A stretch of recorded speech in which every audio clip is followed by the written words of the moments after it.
ભરૂચના અંકલેશ્વરમાં ભારે પવન સાથે વરસાદ વરસ્યો। અંકલેશ્વરમાં પવનના કારણે મહાકાય વૃક્ષ ધરાશાયી થયું છે।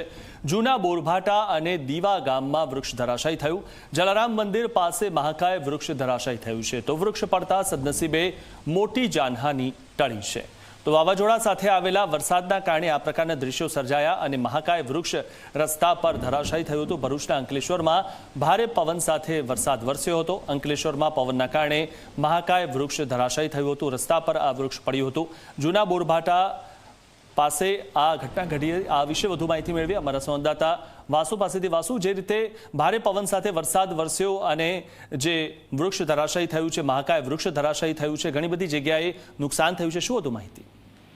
જી ચોક્કસ મિથુન, ભરૂચ જિલ્લામાં મોડી રાત્રે વરસાદે એકાએક તારાજી સર્જી હતી। ભરૂચના અંકલેશ્વરની વાત કરીએ તો પવનના સુસવાટા સાથે જે મહાકાય વૃક્ષ છે તે જૂના દીવા અને બોરબાઠા ગામ તરફ જવાના જે માર્ગ છે તે માર્ગ પર પડ્યું હતું, જેને લઈને રાત્રિના વાહન વ્યવહાર થોડો ઠપ થયો હતો। જો કે વહેલી સવારે ફાયરની ટીમોએ તાત્કાલિક ઝાડને ખસેડવાની તજવીજ હાથ ધરી હતી।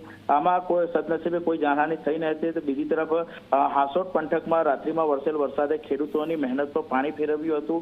હાસોટ પંથકમાં ખેડૂતોએ ખેતરમાંથી કાઢી રસ્તા પર સૂકવેલ ડાંગરનો પાક પલળી ગયો હતો, જેને લઈને ખેડૂતોને ભારે નુકસાની વેઠવાનો વારો આવી શકે છે અને ખેડૂતોએ ફરી બરદાનામાં ભરી અને આ પાકને સૂકવવાનો વારો આવ્યો છે। જી આભાર વાસુ માહિતી આપવા બદલ।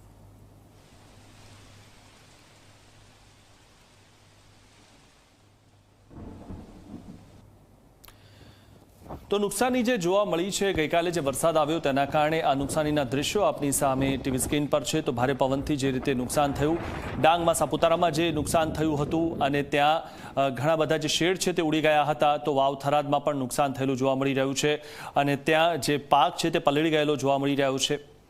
ત્યારે દાહોદમાં પણ સાઇનબોર્ડ પડતા 3ના મોત થયા હતા અને આણંદમાં પણ ઘણી જગ્યાએ વૃક્ષો ધરાશાયી થયા હતા। વાવાઝોડાથી નુકસાન થયું છે। ઉલ્લેખનીય બાબત એ છે કે વરસાદથી જેટલું નુકસાન નથી થયું તેનાથી વધુ નુકસાન વાવાઝોડાના કારણે થયું